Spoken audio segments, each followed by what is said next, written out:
హల్లెలూయా, హల్లెలూయా. ఈ ఉదయకాల సమయంలో ఈ పునరుత్థాన దినమందు ప్రియులారా, మనం అందరం కూడా జీవము గల దేవుని సన్నిధిలో చేరి పరిశుద్ధుడైన దేవుని నామాన్ని స్తుతించి ఆరాధించే గొప్ప కృప దేవుడు మనకిచ్చినాడు. దేవునికి స్తోత్రం. ఈ సమయంలో మనందరికీ తెలిసిన మాటలు, మనం ధ్యానించుకుంటున్న మాటలు, అనేక సార్లు కూడా ఈ వాక్యాన్ని మనం విన్నాం, ధ్యానించుకున్నాం. ఈ సమయంలో కూడా ఈ మాటలు మనం ఈ సమయంలో ధ్యానించుకుందాం. ప్రియులారా, ఇర్మియా గ్రంథము 2వ అధ్యాయము 13వ వచనాన్ని మనం చదువుకుందాం. ఇర్మియా గ్రంథము 2వ అధ్యాయము 13వ వచనం.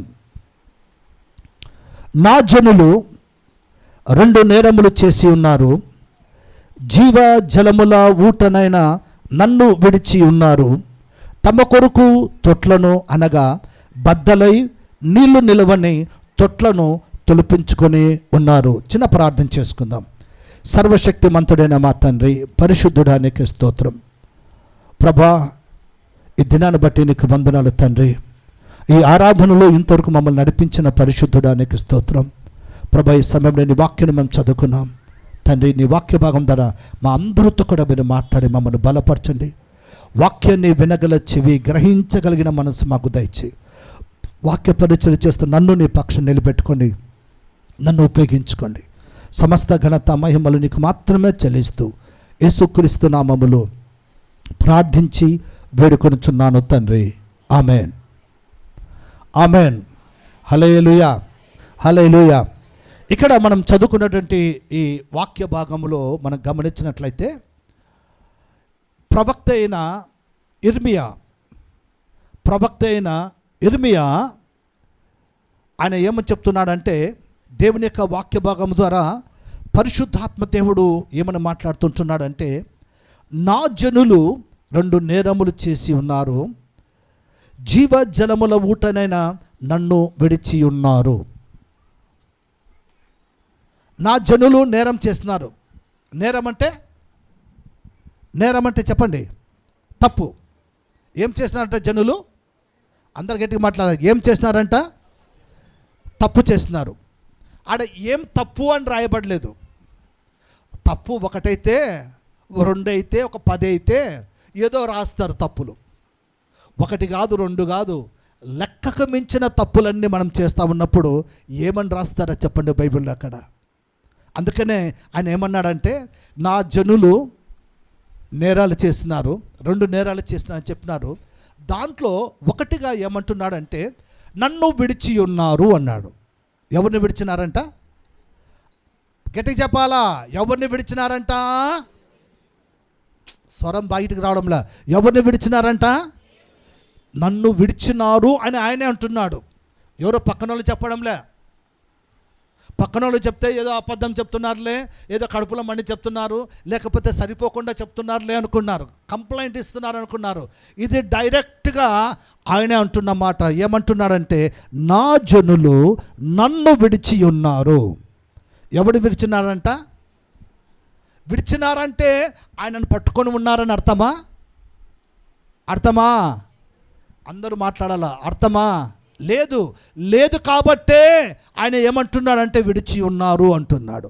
ఒకవేళ పట్టుకొని ఉన్నారు అంటే, నన్ను దగ్గర ఉన్నారు అంటే అనేవాడు కాదు ఆయన. విడిచి ఉన్నారు కాబట్టి ఆయన అంటున్నాడు, నా జనులు విడిచి ఉన్నారు అంటున్నాడు. హల్లెలూయా. మలాకి గ్రంథంలో మనం ఒకసారి చూస్తే అక్కడ ఆయన ఒక మాట అంటాడు. మలాకి గ్రంథం చూడండి, పాత నిబంధనలో చివరి అధ్యాయంలో అక్కడ ఏమంటారంటే, 3వ అధ్యాయము 8వ వచనం ఏమంటారంటే, మానవుడు దేవుని యొద్ద దొంగిలునా, అయితే మీరు నా యొద్ద దొంగిలితిరి. దేని విషయంలో మేము నీ యొద్ద దొంగిలితమని మీరందరూ, దేని విషయంలో అని అంటున్నారు. ఇక్కడ కూడా, ప్రభువా ఏ విషయంలో మిమ్మల్ని మేము విడిచిపెట్టినాం ప్రభువా, ఏ విషయంలో మేము నీకు దూరమైనాం ప్రభువా, ఏ విషయంలో నీకు సమీపముగా లేను ప్రభువా. ఆయన అంటున్నాడు, మీరు నన్ను విడిచిపెట్టినారు అంటున్నాడు. విడిచిపెట్టినారంటే ఎవరిని విడిచిపెట్టినారంట? మాట్లాడాలి. ఎవరిని విడిచిపెట్టినారంట? దేవుణ్ణి విడిచిపెట్టినారట. దేవుణ్ణి విడిచిపెట్టడము అని అంటే అర్థమేమంటే వాక్యాన్ని మరిచిపోయినారు అని అర్థం. దేవుని మాటలు, దేవుని వాక్యాన్ని విడిచిపెట్టినారు కాబట్టే ఆయన ఏమంటున్నాడంటే నన్ను విడిచిపెట్టినారు అంటున్నాడు. ఎందుకంటే వాక్యమై ఉన్న దేవుడు కదా. ఆది యందు వాక్యముండును, వాక్యము ఆ వాక్యమే దేవుడై ఉన్నాడు. ఆయన ఏమంటున్నాడంటే నన్ను విడిచినారు అంటే అర్థమేమంటే వాక్యాన్ని విడిచిపెట్టినారు అనగా వాక్యాన్ని అనుసరించడం లేదు, అనగా వాక్యాన్ని పక్కన పెట్టి తమ సొంత లాభము కొరకు, తమ సొంత ప్రయోజనముల కొరకు ప్రజలు ముందుకు నడిపించబడుతూ ఉన్నారు అంటున్నారు. దేన్ని పక్కన పెడుతున్నాము? వాక్యాన్ని. మన జీవితంలో గమనించండి, వాక్యాన్ని పక్కన పెట్టి మనం ఎక్కడ పోయినా అపజయ పాలవుతాం. గుర్తుపెట్టుకోండి. మనం ఏమైనా చేయాలి అంటే, దేవుడు ఏదైనా చేయాలి అంటే వాక్య ప్రకారంగానే దేవుడు చేస్తాడు. హల్లెలూయా. మనకు స్వస్థత కావాలా? వాక్యాన్ని నువ్వు విడిచిపెట్టినాం. మరి స్వస్థత కావాలంటే దేవుడు దేంతో స్వస్థపరుస్తాడు? మనల్ని వాక్యము ద్వారానే స్వస్థపరుస్తాడు. మరి స్వస్థత కలగడం లేదు, నాకు స్వస్థత కలగడం లేదు, స్వస్థత రావడం లేదు, నా ప్రార్థన వినడం లేదు అంటే అర్థమేమంటే మనము వాక్యాన్ని పక్కన పెట్టినాం. పోయిన వారం చెప్పినాను, శిష్యులు దేవుని పక్కన పెట్టి తమ జ్ఞానాన్ని ఉపయోగించి ఆయనను ఏమనుకున్నారు? భూతం అనుకున్నారు. అర్థమైందా?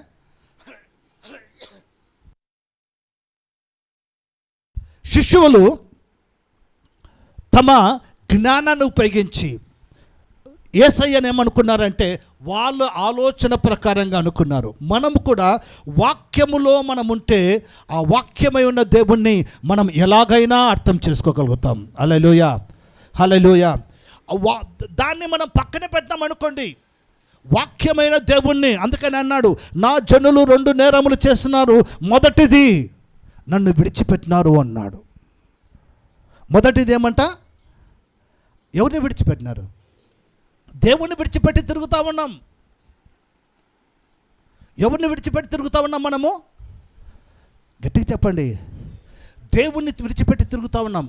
అంటే దేవుణ్ణి విడిచిపెట్టి తిరగకూడదంటే మెడలో సిలువ వేసుకొని తిరగాలనా? లేకపోతే ఏదైనా ఒకటి గుర్తు వేసుకొని తిరగాలనా? కాదు. ఆయనను తిరుగుతున్నాం, విడిచిపెట్టి తిరుగుతున్నాం అంటే అర్థమేమంటే, లేదంటే కన్నా ఆయన ఫోటో పట్టుకొని తిరగడం కాదు, లేకపోతే ఆయన సిలువను పట్టుకొని తిరగడం కాదు. ఆయన వాక్యము మన హృదయములో మనం దాచుకోవాలి. ప్రియులారా, మనం ఎలాగున్నామంటే వాక్యానికి దూరంగా బ్రతుకుతా ఉన్నాం. వాక్యం వింటున్నాం, వాక్యం మనము వింటున్నాం. అక్కడ వాక్యంలో ఒక మాట రాయబడింది, వారి హృదయము. చూడండి ఒక మాట, మత్తయి సువార్త 15వ అధ్యాయము, మత్తయి సువార్త 15వ అధ్యాయము 6వ వచనం. మీరు మీ పారంపర్యాచారము నిమిత్తమై దేవుని వాక్యమును నిరర్థకము చేయుచున్నారు. దేన్నంట? దేవుని వాక్యమును మనం ఏం చేస్తున్నామంట అంటే ఆ వాక్యము ఫలించకుండా, ఆ వాక్యమును మన జీవితంలో ఫలభరితము కాకుండా, ఆ వాక్యము మన జీవితానికి మార్గదర్శిగా కాకుండా ఆ వాక్యాన్ని మనం ఏం చేస్తున్నామంటే పనికి రాకుండా చేస్తూ ఉన్నాం. ఆ వాక్యానికి మనం దూరం అయిపోతూ ఉన్నాం. ఆ వాక్యానికి మనము దూరమైపోయి మనము దేన్ని అనుసరిస్తూ ఉన్నాము అని అంటే అక్కడ రాయబడి చూడండి, మీరు మీ పారంపర్య ఆచారము. ఏ ఆచారాలు అంట? ఇప్పుడే కాదంట, ఇవి ఎప్పటి నుంచో వస్తున్న ఆచారాలను. ఇది ఎవరికి సంబంధించి అంటే మా తాతలు అనుకుంటా ఉన్నాం. కానీ ఈ దినాన దేవుడు మనకు ఒక జ్ఞానాన్ని ఇచ్చినాడు, ఒక ఆలోచన చేసేందుకు ఒక జ్ఞానాన్ని ఇచ్చినాడు దేవుడు. ఆయన ఏమంటున్నాడంటే మీరు మీ పారంపర్య ఆచార నిమిత్తమై దేవుని వాక్యమును దేన్నంట దేవుని వాక్యమును మనం ఏం చేస్తున్నామంటే నిరర్ధకము చేస్తున్నాం. మన జీవితానికి వాక్యము ఫలభరితంగా కాకుండా, వాక్యము ద్వారా మన ఎదుగుదల లేదు. దినాన వాక్యములో మనం ఎదగడం లేదు. కారణం ఏమంటే ఆ వాక్యము మన జీవితంలో నిరర్ధకమైపోతుంది. వాక్యములో మనం ఎదగకపోతే, వాక్యములో మనం వృద్ధి చెందకపోతే, వాక్యములో మనము దేవుని మాటల్లో మనము ఎదుగుదల మనకు లేకపోతే, ఆ మాటలు మనలో నిరర్ధకమైపోతాయి. ప్రియులారా, మనం ఎలాగున్నామంటే పారంపర్య ఆచారం. ఒకవేళ మనం యేసు ప్రభునే నమ్ముకున్నాం అనుకోండి, ఇప్పుడు అలాంటి బ్యాచే మంది కూడా. యేసు ప్రభుని నమ్ముకున్నాం. మనం నమ్ముకున్నామా అమ్ముకున్నామా? నమ్ముకున్నాం. యేసు ప్రభుని నమ్ముకున్నాం, బాప్తిసం తీసుకున్నారా లేదా? తీసుకున్నాం. చర్చికి వస్తున్నామా లేదా? వస్తున్నాం. ప్రభు బలలో పాల్గొంటున్నామా లేదా? ఇది మనకొక పారంపర్య ఆచారంగా కాకూడదు. ఈ ప్రభు యొక్క బలలో పాల్గొనడం, ఆరాధనకు రావడం, దేవుని సన్నిధిలో నిలబడి దేవుని ఆరాధించటం, ప్రార్థన చేయటం, ఇది ఒక ఆచారము కాకూడదు. హల్లెలూయా. ఎందుకంటే ఆ వాక్యములో మనం ఫలిస్తే, ఆ వాక్యములో మనం ఎదుగుతే, మనకి ఎవరికి దగ్గరగా ఉంటామంటే దేవునికి దగ్గరగా ఉంటాము. హల్లెలూయా. మన ఇళ్ళలో బైబిల్ ఉన్నాయి, లేవని చెప్పడం లేదండి. బైబిల్ ఉన్నాయి మన ఇళ్ళల్లో. కానీ ఆ బైబిల్ ఉండే దేవుని వాక్యం ఎక్కడ ఉండాలంటే మన జీవితాల్లో ఉండునుగాక. ఆ వాక్యము మన పాదాలకు దీపముగా ఉండునుగాక. అది మన త్రోవకు వెలుగై ఉండునుగాక. హల్లెలూయా. అంటే అర్థమేమో తెలుసునా? మనం అడుగు పెడితే దేవుని వాక్య ప్రకారంగా మనం నడుచుకోవాలి. ఒక అడుగు ముందుకేస్తే దేవునికి మహిమకరంగా మనం బ్రతకాలి. ఒక దేవుని సన్నిధిలో మన ఆత్మీయ జీవితంలో ఎదుగుతున్నాము అంటే మన ఆత్మీయత దేవునికి మహిమకరంగా మారునుగాక. హల్లెలూయా. మనం ఇళ్ళలో బతుకుతుంటున్నాం, మన కుటుంబాలలో మనం ఉన్నాం. మన కుటుంబము, మనము నివసించే స్థలము అనేక మందికి ఎలాగుండాలంటే ఆశీర్వాదకరంగా ఉండునుగాక. మన చుట్టుపక్కల వారందరూ మనల్ని చూసి ఆశ్చర్యపోయే రీతిగా ఒక అద్భుతమైన సాక్ష్యము కలిగిన బిడ్డలుగా మనం ఉండాలి. హల్లెలూయా.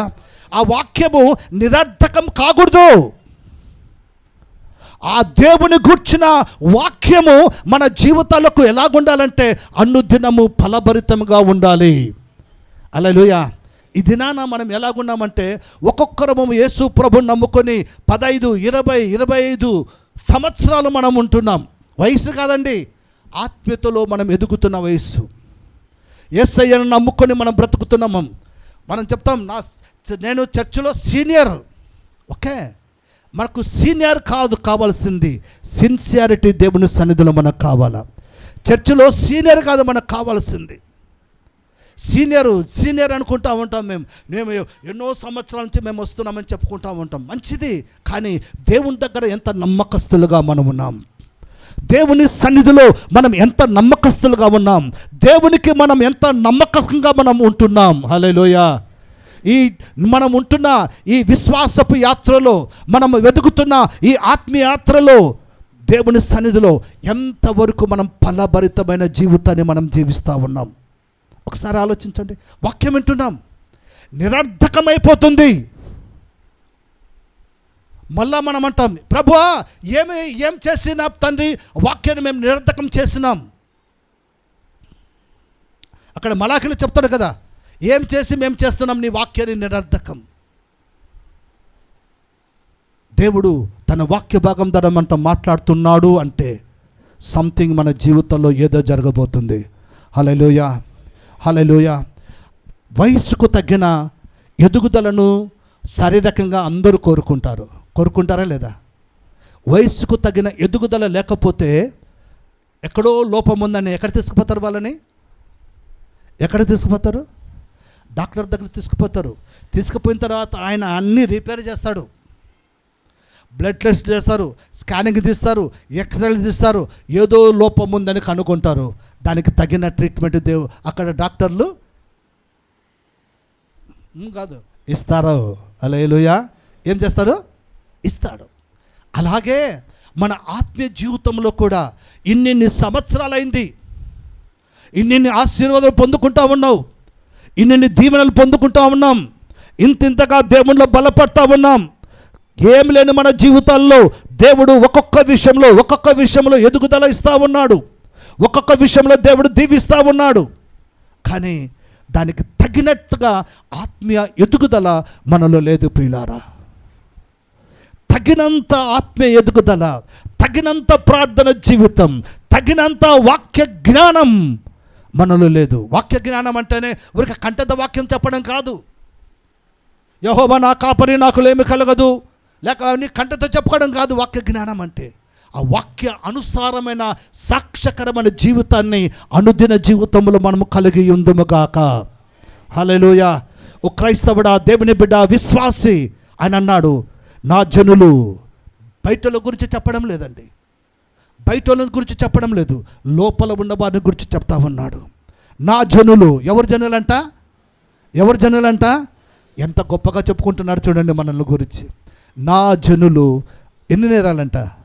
2 నేరాలు చేసినారంట, వాటిలో ఒకటి ఆయనను విడిచి తిరుగుతున్నారు, ఆయనను విడిచి పెట్టినారు.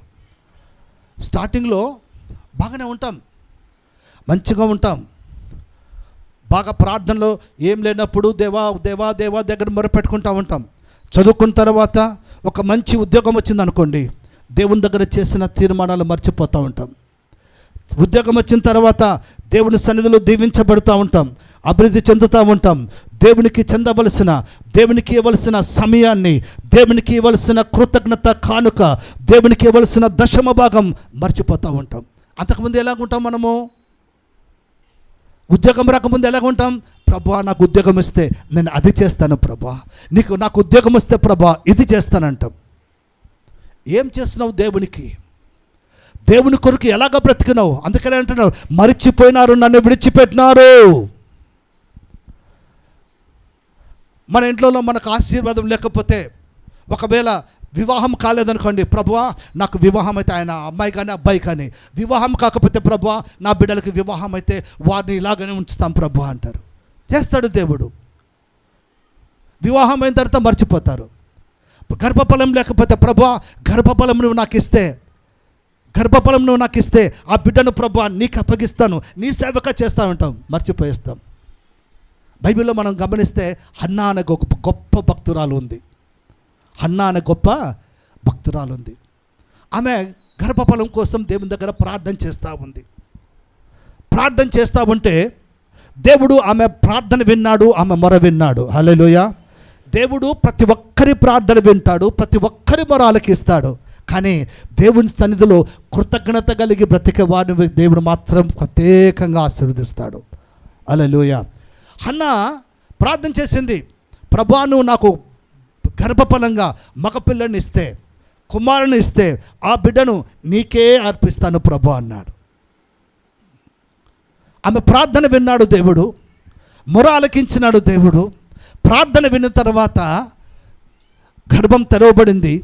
చక్కని కుమారుని ఇచ్చిన తర్వాత ఆమె మర్చిపోలేదు. ఆమె దేవుడిచ్చిన ఆశీర్వాదాన్ని మర్చిపోలేదు. దేవుడు ఆమెను అంచెలంచెలు దీవిస్తున్న ఆ ఎదుగుదలను ఆమె మర్చిపోలేదు. గర్భమును తెరిచి ఎన్నో సంవత్సరాలు సంతానం లేకున్నప్పుడు ఆ గర్భఫలంగిచ్చిన ఆ కుమారుని బట్టి ఆమె ఎత్తుకొని ముద్దురాడలేదు. గర్భఫలంగిచ్చిన ఆ కుమారుని ఏమైతే దేవుని దగ్గర అడిగిందో అది మర్చిపోకుండా అక్కడికే వెళ్ళింది. ఎక్కడికి వెళ్ళింది చెప్పండి? ఎక్కడికి వెళ్ళింది? తీసుకొని బంధువులందరికీ చూపుకుంటూ పోలే. ఆమె అందరి దగ్గర చూపుకుంటూ పోలేదు. ఆమెకు బైబిల్లో రాయబడింది, పాలు విడిచిన తర్వాత ఆమె తన పిల్లని ఎత్తుకుంది. తీసుకుపోయి ఒక్క పిల్లని తీసుకుని అక్కడ పడేయలే. పోతూ ఆమె ఒట్టి చేతులతో పోకుండా గర్భఫలంగా తనకిచ్చిన సంతానమును, అలాగే ఆమెకు కలిగినదంతా తీసుకొని పోయి ఎక్కడిచ్చిందంటే దేవుని ఆలయములో దేవునికి కృతజ్ఞత స్తుతి చెల్లించింది. ప్రియులారా, హల్లెలూయా. ఆ బిడ్డను దేవునికి సన్నిధికి అప్పగించింది. ఆ బిడ్డ పేరు ఏం పేరు చెప్పండి? ఆ బిడ్డ పేరు సమూయేలు. పెంచింది, అడిగింది దేవుని దగ్గర. మర్చిపోలేదు. మన జీవితాల్లో మనం ఎలాగున్నామంటే అడుగుతాం దేవుని దగ్గర, అడుగుతాం. అడిగిన తర్వాత, పొందుకున్న తర్వాత ఆయన విడిచిపెడతాం. ఎందుకంటే మా వాళ్ళు వద్దన్నారు, లేకపోతే నాకు అవి ఉన్నాయి, నాకు ఇది ఉన్నాయి అని దూరం అయిపోతూ ఉంటారు. అందుకనే ప్రభు అన్నాడు, నా జనులు 2 నేరములు చేస్తున్నారు. జీవజలముల ఊటైన నన్ను విడిచిపెట్టినారు. ఏ విషయంలో దేవుణ్ణి విడిచిపెట్టినామో ఒకసారి అర్థం చేసుకో. నువ్వు ప్రార్థన చేస్తున్నప్పుడు, మన మొర పెడుతున్నప్పుడు, మన ప్రార్థన విన్న దేవుడు, ఆలకించిన దేవుడు, నువ్వు ప్రార్థిస్తున్నప్పుడు దేవుని దగ్గర ఎలాంటి తీర్మానం చేసుకున్నాం? ఉద్యోగం లేనప్పుడు దేవుడు ఉద్యోగం ఇస్తున్నప్పుడు ఎలాగ నువ్వు తీర్మానం చేసుకున్నావు? పనులు లేనప్పుడు పని ఇచ్చినప్పుడు దేవుడు ఎలాంటి తీర్మానం చేసుకున్నావు దేవుని దగ్గర? సంతానం లేనప్పుడు, లేకపోతే వివాహం కానప్పుడు, లేకపోతే నీకు ఏమి లేనప్పుడు దేవుని దగ్గర మనం తీసుకున్న తీర్మానాన్ని మనం మర్చిపోతున్నాం. అలాగంటే కృతజ్ఞత లేని వారుగా. ఎలాగ చెప్పండి, గట్టిగా చెప్పాలి. ఎలాగా? కృతజ్ఞత లేని వారుగా మర్చిపోతున్నాం. అందుకనే ఆయన అంటున్నాడు, నన్ను విడిచి ఉన్నారు. ఒకవేళ దేవుని మనం విడవలేదు అంటే దేవుడు చేసిన మేలను జ్ఞాపకం చేసుకోవాలి. మర్చిపోయిన వారు మాత్రమే, విడిచిపెట్టిన వారు మాత్రమే దేవుని మర్చిపోతారు ప్రియులారా. కృతజ్ఞత లేని వారు మాత్రమే దేవుని విడిచిపెడతారు. హల్లెలూయా, గట్టిగా హల్లెలూయా, హల్లెలూయా. దేవుడు ఎంత బాధతో అక్కడ తన మాట చెప్తున్నాడు ఒకసారి ఆలోచించేయండి. నా జనులు నన్ను విడిచిపెట్టి ఉన్నారు. దేవుణ్ణి విడిచి మరచి తిరుగుతున్నావంటే ఎంత దౌర్భాగ్యం ఒకసారి ఆలోచించేయండి. దేవుణ్ణే, సృష్టికర్తనే ఆయన మర్చిపోయినామంటే సాటి అయిన మనిషిని మర్చిపోవా? మనకు ప్రాణమిచ్చి తల్లి గర్భంలో మనము రూపించి, మనముకు ఒక రూపాన్ని ఇచ్చి ఈ లోకంలో జన్మింపచేసి నిన్ను ప్రతి దినము నిన్ను పెంచి పోషించి పెద్దవాడిగా చేసినప్పుడు, నీకు కావలసిన అవసరతలు తీరుస్తూ, నేను చక్కగా అందంగా రూపించి నిన్ను సొసైటీలో ఒక గొప్పవాడిగా, ఒక మంచి పేరు కలిగిన వాడిగా, ఒక ఉద్యోగస్తుడిగా, ఒక వ్యాపారస్తుడిగా, ఒక ఉన్నతమైన స్థితిలో నేను దేవుడు దీవిస్తే, ఆ దేవుణ్ణి మనం మర్చిపోతున్నాము అంటే, విడిచిపెడుతున్నామంటే మనం ఎంత కృతజ్ఞత లేని వారముగా ఒకసారి ఆలోచించేయండి ప్రియులారా. అందుకనే అంటున్నాడు, నా జనులు నన్ను మర్చిపెట్టినారు, విడిచిపెట్టినారు. ఎవరిని విడిచిపోయినారంట? ఎవరినంట? ఒకసారి మన హృదయాన్ని మనం పరీక్షించుకుందాం. ఎంతసార్లు దేవుని మనం మర్చిపోతూ ఉన్నాం. ఈ దినం ఇక్కడ కూర్చున్నాం, కృతజ్ఞత కలిగి వచ్చినాం ఆ దేవుని సన్నిధికి. ఏదో మన అవసరం కోసం దేవుని దగ్గరికి రావడం కాదు, మన అక్కర్ల కోసమో, స్వస్థత కోసమో, లేకపోతే వేరే వేరే విషయాల కోసమో దేవుని దగ్గరికి రావడం కాదు. నరకా నుంచి తప్పించగలిగిన దేవుణ్ణి మనం విడిచిపెట్టకూడదు ప్రియులారా. నరకా నుంచి ఆయన మాత్రమే తప్పించగలడు, ఆయన మాత్రమే విడిపించగలడు. ఏ విషయాలు పడిపోయినా అది ఏది కూడా మనములు పరలోక రాజ్యం చేర్చదు. ఒక్క యేసయ్య మాత్రమే మనం పరలోక రాజ్యం చేర్చగలిగిన దేవుడు. అంత గొప్ప దేవుణ్ణే మనం మర్చిపోతున్నామంటే, విడిచిపెడుతున్నామంటే మనం ఎంత దౌర్భాగ్యం చూడండి. ఆయన అంటున్నాడు చూడండి, నన్ను విడిచిపెట్టి ఉన్నారు. ఎవరంట? ఎవరంట? గట్టి చెప్పండి. ఎవరు ఆయనను విడిచిపెట్టింది? ఎవరు ఆయనను విడిచిపెట్టింది? ఆయన జనులు. ఇప్పుడు ఈ లోకంలో కన్న తల్లిదండ్రులు తమ బిడ్డలు తల్లిదండ్రులను సరిగ్గా చూసుకోవడం లేదంటే రకరకాల కంప్లైంట్లు ఇస్తాం. లాస్ట్కు కొంతమంది తల్లిదండ్రులు పిల్లలపైన కోర్టుకు కేసులు కూడా పోయిన వాళ్ళు ఉండరు. ఎందుకంటే మమ్మల్ని సరిగ్గా చూసుకోవడం లేదు, మమ్మల్ని ఇంట్లోంచి వెలివేస్తున్నారు, మా కోడలు మమ్మల్ని చూసుకోవడం లేదు అని కంప్లైంట్ చేస్తూ ఉంటాం. కానీ మన దేవుడు ఆయనను విడిచిపెట్టిన తర్వాత ఎప్పుడైనా నిన్ను కంప్లైంట్ చేస్తున్నాడా? ఒకసారి ఆలోచించండి. ఇంతగా దేవుడు దీవించినాడు, ఇంతగా ఆశీర్వదించినాడు, మరి కృతజ్ఞత కలిగే జీవితమైన ఎక్కడ ఉంది? కృతజ్ఞత స్తుతి చెల్లించే జీవితం మన బ్రతుకులో ఎలాగుంది? నన్ను విడిచిపెట్టినారంటే వాక్యాన్ని విడిచిపెట్టిన వారం. హన్నా దేవుని విడిచిపెట్టలేదండి, ఆశీర్వాదాన్ని చూడలేదు, ఆశీర్వదించిన దేవుని వైపు చూసింది. హల్లెలూయా. ఆశీర్వాదం చూడొద్దండి. ఆ ఆశీర్వాదం ఏ రూపంలో ఉన్నా దాని వైపు చూడొద్దండి. ఆ ఆశీర్వాదము ఎలాగున్నా దాన్ని చూడొద్దండి. ఎవరిని చూడాలంటే మనములు అనుదినము రక్షిస్తూ, అనుదినము కాపాడుతూ, అనుదినము దీవిస్తున్న ఆ దేవుని వైపు మనం చూస్తున్నాం ప్రియారా. హల్లెలూయా.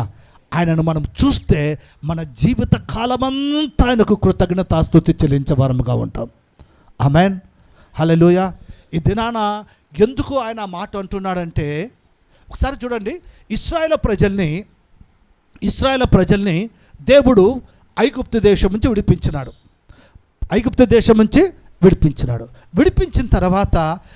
విడిపించిన తర్వాత ఎన్నెన్నో అద్భుతమైన కార్యాల ద్వారా ప్రభు వారిని నడిపించిన తర్వాత ఒకసారి మోషే కొండపైకి పోతాడు, దేవుని దగ్గర గడుపుతాడు. అంత లోపల కింద ఇశ్రాయేలు ప్రజలు అంటే ఎవరు ప్రజలు? దేవుని ప్రజలు. ఈ ఇశ్రాయేలు ప్రజలందరూ ఏం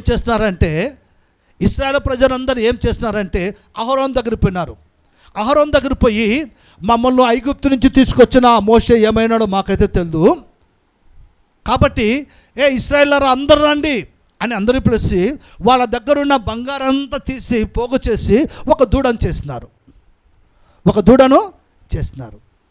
దూడను చేసి ఆ దూడ దగ్గరికి పోయి ఏమంటున్నారంటే, ఓ ఇశ్రాయేలు, నిన్ను ఐగుప్తు నుంచి విడిపించిన దేవుడు. ఎంత కృతజ్ఞత లేని వారండి. దేన్ని చూస్తున్నారు వాళ్ళు? టెంపరవరీగా వారు ముందున్న దాన్ని చూస్తున్నారు. కృతజ్ఞత లేని వారు ఆశీర్వాదాలు మర్చిపోయినారు, దీవించబడిన దాన్ని మర్చిపోయినారు.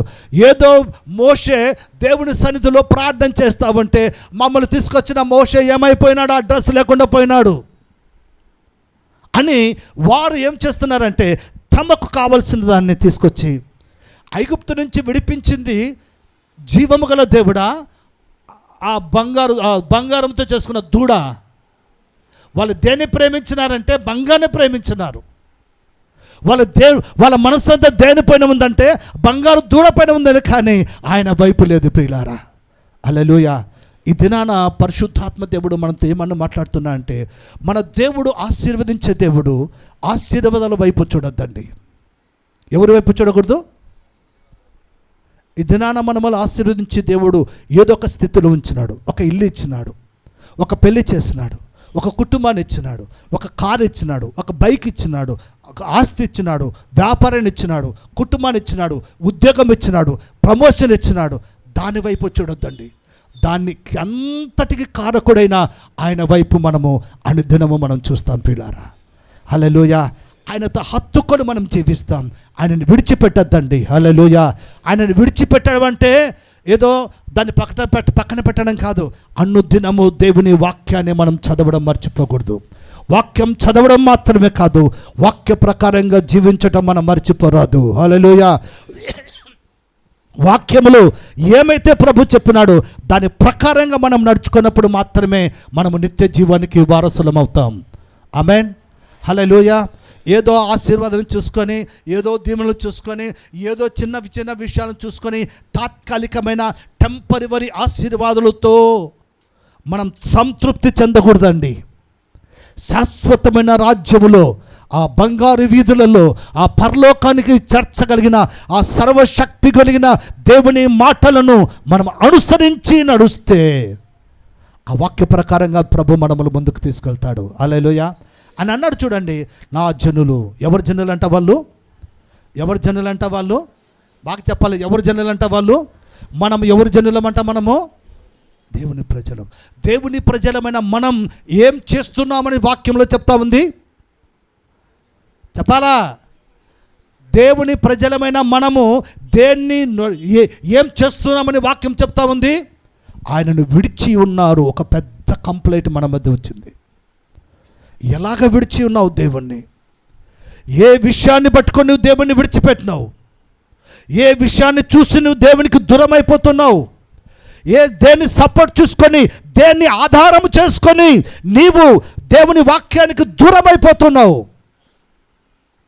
మన ఆధారం అంతా ఆయనై ఉండాలి ప్రియులారా. నీ ఆధారం ఉద్యోగం కాదండి. చాలామంది అనుకుంటా అంటారు, మాకు బతుకు తెరువుకి ఏం లేదు, అయ్యా గవర్నమెంట్, అయ్యా సీఎమో మినిస్టరో మా బతుకు తెరికి ఏమన్నా ఒక ఆధారము చూపించండి అంటారు. బైబిల్ చెప్తా ఉంది, మన ఆధారం అంతా ఎవరు? ఆ దారం తెగిపోతుంది, ఈ దారం స్థిరంగా ఉంటుంది. హల్లెలూయా. ఆ దారం ఏమవుతుంది? ఈ దారము స్థిరంగా మనల్ని పరలోకంలో నిత్యత్వంలోనికి నడిపిస్తుంది ప్రియులారా. హల్లెలూయా. మన ఆధారం అంతా మన బలము కాదండి, మన ఆధారము మన సంపాదన కాదు, మన ఆధారము మన ఉద్యోగము కాదు, వ్యాపారము కాదు, లేకపోతే నీ బ్యాక్గ్రౌండ్ కాదు, లేకపోతే మనకున్న ఆధారము ఏదో మనకిచ్చిన ఆశీర్వాదం కాదు. మనము ఆధారం అంతా మనకు ఆయనే ఉండాలి ప్రియులారా. హల్లెలూయా. ఒక పాట ఉంది కదా, కాదు కాదు కాదు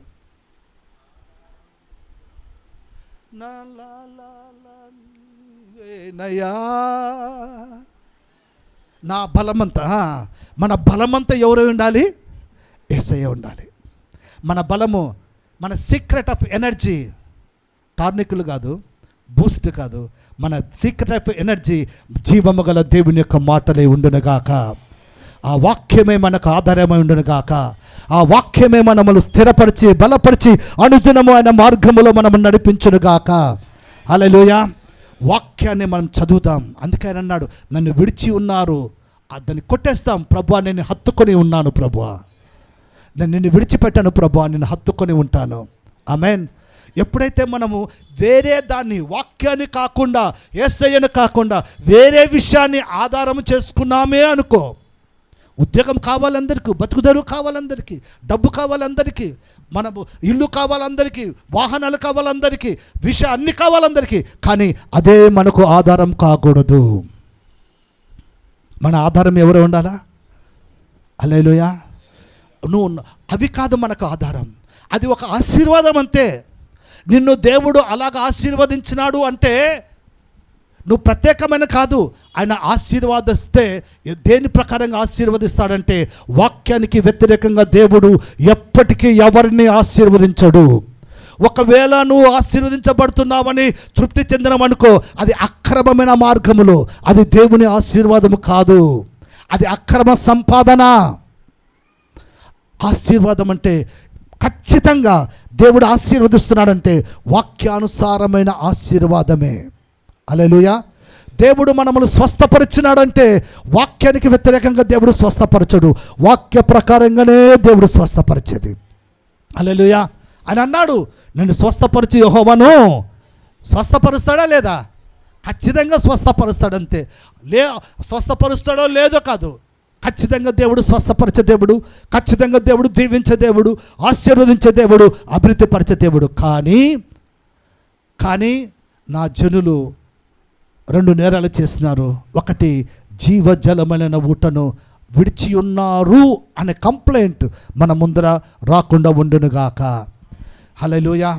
ఎవరిని పట్టుకున్నా వారు నన్ను హత్తుకొని ఉన్నారని దేవుడు చెప్పునుగాక. హల్లెలూయా. దేవుణ్ణి మనం హత్తుకున్నాము అనే దానికి గుర్తు అనుదినము వాక్యాన్ని చదవాలి. అయ్యా మాకు చదువు రాదు కదా, చదువు రాకపోతే మేము ఎట్లా వాక్యాన్ని హత్తుకొని ఉండాలి? వాక్యాన్ని నీకు చదువరకు రాకపోతే, నీకు ఆశ ఉంటే కినా, నీ ఇంట్లో పిల్లలు ఉన్నారు, వాళ్ళతో చదివించుకో. వాళ్ళు చదువుతారు, నీవు వింటావు. కంప్లైంట్ నాకు చదువు రాదు అని చెప్పేదానికి లేదు. నీకు ఒకవేళ హృదయంలో నేను వాక్యం వినాలి, వాక్యం చదవాలి అనే ఆశ నీకుంటే, ఖచ్చితంగా నీ పిల్లలు ఉన్నారు, చదువుతూ ఉన్నారు, ఆ చదువు వచ్చిన పిల్లలతో, లేకపోతే నీకు ఎవరొకరు ఉంటారు బంధువులు, వాడు 37 సంవత్సరాల నుంచి అక్కడ పడున్న వాడు కుంటోడు అంటాడు, అయ్యా నన్ను తీసుకుపోయికి ఎవడు లేడు అనకూడదు, అక్కడ కంప్లైంట్ రాకూడదు. నీళ్ళు బెతస్దా కోనేరు దగ్గర కూర్చున్నాడు, సీనియర్ మోస్ట్, అందరూ స్వస్థత పొందుకుంటున్నారు, అందరూ దీవించబడుతున్నారు, వీడు మాత్రం అక్కడ కదలకుండా స్థిరంగా ఉన్నాడు. కంప్లైంట్ ఏమి? నన్ను తీసుకుపోయేవాళ్ళు ఎవరు? నేను ఒకసారి ఆయన తీసుకుపోయాడు, ఒకసారి అందరూ. ఎక్కడ తీసుకుపోవాలా నిన్ను? నీ హృదయం ఏం కావాలంటే ఒక ఆశ కావాలా, ఒక ఆశ కావాలా? ఏం కావాలంటే నాకు వాక్యం కావాలా, నేను దేవుని సన్నిధిలో ఉండాలా, నేను వాక్యం నాకు చదివేకి రాకపోయినా ఎలాగైనా నేను వాక్యాన్ని చదివేందుకు ప్రభువా నాకు సహాయం దయచేయమని దేవుని అడిగితే తప్పకుండా దేవుడు ఇస్తాడు. చూడండి, ఒకసారి ఆలోచన చేయండి. వాక్యం ప్రభువా నేను చదవాలా, వాక్య ప్రకారంగా జీవించాలా, లేకపోతే వాక్యం చదివేకి రాదు, వాక్యాన్ని నాకు నేర్పించు ప్రభు అని ఎప్పుడు మనం ప్రార్థన చేయం. ఎప్పుడు ఏం ప్రార్థన చేస్తామంటే ప్రభువా నాకు అది ఇది తప్పులేదండి, కావాలా, స్వస్థపరచు కావాలా, కానీ అన్నిటికంటే ముఖ్యం మనం స్వస్థపరచడానికి ఆధారం ఏదంటే దేవుని యొక్క వాక్యమే. హల్లెలూయా. దీవించబడేందుకు ఆధారం ఏమంటే దేవుని యొక్క వాక్యమే. హల్లెలూయా. ఆయనే అన్నిటికీ పునాది, ఆ వాక్యమే యేసయ్య ఉన్నాడు. హల్లెలూయా. కాబట్టి నా ప్రియమైన దేవుని కుటుంబమా, దేవుని యొక్క సంఘమా, మనం దేవునిపైన మనం ఆధారం చేసుకున్నాం. ఒకవేళ ఈ లోకంలో దేన్ని ఆధారం చేసుకున్నా అవన్నీ ఈరోజు ఉంటాయి, రేపు కనబడకుండా పోతాయి. కానీ వాక్యాన్ని ఆధారం చేసుకొని వాక్య ప్రకారంగా మనం నడుచుకుంటూ ఉంటే దేవుని సన్నిధి నిత్యము మనకు తోడుగా ఉంటుంది. ఆమేన్. ఆయన ఏమై ఉన్నాడంటే ఆయన నిన్న నేడు నిరంతరము ఏకరీతిగా ఉన్నాడు. హల్లెలూయా. ఆయన మార్పు లేని దేవుడు. ఒకవేళ మనం దేన్నైనా మనం నమ్ముకుంటే, వాళ్ళపైన ఆధారపడితే, వాటిపైన ఆధారపడితే, ఆ ఆశీర్వాదం పైన ఆధారపడితే అవన్నీ ఈరోజు ఉంటాయి, రేపు కనబడకుండా పోతాయి. కానీ నిన్న నేడు నిరంతరము ఏకరీతిగా దేవుని వైపు చూస్తూ ఆయన హత్తుకొని ఆయన మార్గములు నడుస్తూ ఆయనను విడివక ఎడబాయక మనం ఉన్నట్లయితే ఆయన నిత్యము మనకు తోడుగా ఉండి నడిపించే దేవుడిగా ఉన్నాడు. ఆమేన్. హల్లెలూయా. అందరు లేచి నిలబడదాం పిల్లలు, ఒకసారి అందరిని మనం లేచి నిలబడదాం. Thank you Jesus. హల్లెలూయా. లేచి నిలబడిన మనం అందరూ కూడా మన కళ్ళు మూసుకుందాం.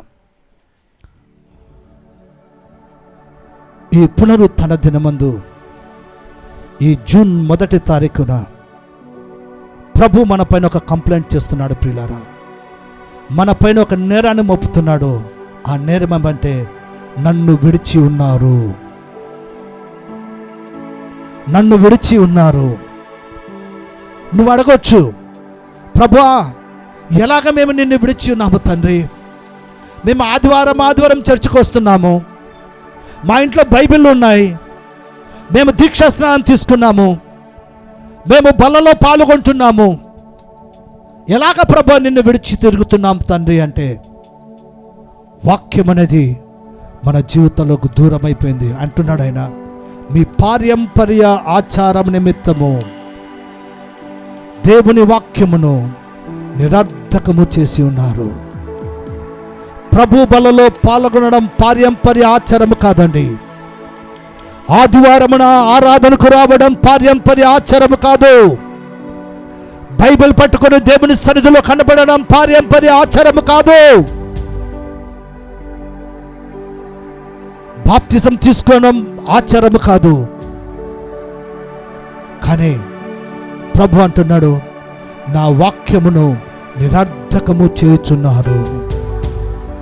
ప్రియుడా, దేవుని వాక్యాన్ని మనం నిరర్థకము చేస్తే, దేవుని వాక్యానికి దూరంగా ఉంటే,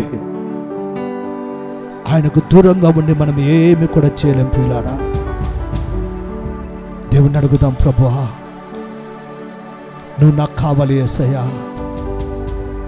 నీ సన్నిధి నాకు తోడుగా రావాలయ్యా. నా జీవిత కాలమంతా నేను నీతో కలిసి జీవించాలి. మీరు లేకుండా నేను బ్రతకకూడదు దేవా. నా యందు మీరును, మీ యందు నా మాటలు నిలిచి ఉండాలి అని ప్రభు సెలవిస్తున్నాడు ప్రియులారా. ఆయన యందు మనలో దేవుని వాక్యము నిలిచి ఉండునుగాక. అలాంటి ఆత్మీయతలో ప్రభు మనమును బలపరచునుగాక. సీనియారిటీ పెరిగిపోతా ఉంది, సీనియారిటీ పెరిగిపోతా ఉంది సంఘములో. కానీ దేవునితో గడపవలసిన అన్యోన్య సహవాసము తగ్గిపోతా ఉంది. దేవుని సన్నిధిలో గడపవలసిన చక్కని ఆత్మీయ సహవాసముకి దూరమైపోతున్నాం. వాక్య ప్రకారంగా జీవించడం దూరమైపోతున్నాం.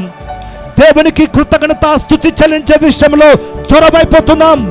కృతజ్ఞత లేని బ్రతుకుతూ క్రైస్తవ జీవితాన్ని జీవిస్తున్నాం మనం. ఈ ఉదయకాల సమయంలో దేవుని అడుగుదామా, దేవా నువ్వు నాకు కావాలి యేసయ్యా. ఈ లోకంలో నాకు ఏది అవసరం లేదు, ఏ వ్యక్తి పైన నేను ఆధారపడకూడదు, ఏ విషయం పైన నేను ఆధారపడకూడదు. నా ఆధారం మీరై ఉన్నారు తండ్రి. వెండి బంగారాలు నా ఆధారము కాదు ప్రభువా. నా ధనము ఐశ్వర్యము బ్యాంక్ బ్యాలెన్స్ నా ఆధారము కాదు ప్రభువా. నాకున్న సంపద ఏది నా ఆధారము కాదు. కానీ వాటన్నిటిని సృజించి నాకు ఇచ్చిన నా దేవుడే నాకు ఆధారమై ఉండును గాక. నా దేవుడే నాకు ఆధారమై ఉండును గాక. నన్ను కాపాడుతున్న నా దేవుడే నిత్యము నాకు ఆధారమై ఉండును గాక. ఓ హల్లెలూయా. పరిశుద్ధాత్మడానికి వందనాలు చెల్లించుకుంటున్నాము నాయనా. ఒక్క నిమిషం మన హృదయాన్ని పరీక్షించుకుందాం ప్రియులారా. ఇంతకాలం ఎలాగ బ్రతుకొచ్చినాం? ఇంతకాలం వాక్యం మనలో ఏమై ఉంది? ఇంతకాలం వాక్య జ్ఞానములో ఉందే, కానీ వాక్యాన్ని నిరర్ధకం చేస్తూ ఉన్నాం. దేవుని వాక్యం ఖండత వాక్యం కాకూడదు, అది మన జీవితమై ఉండాలి ప్రియులారా.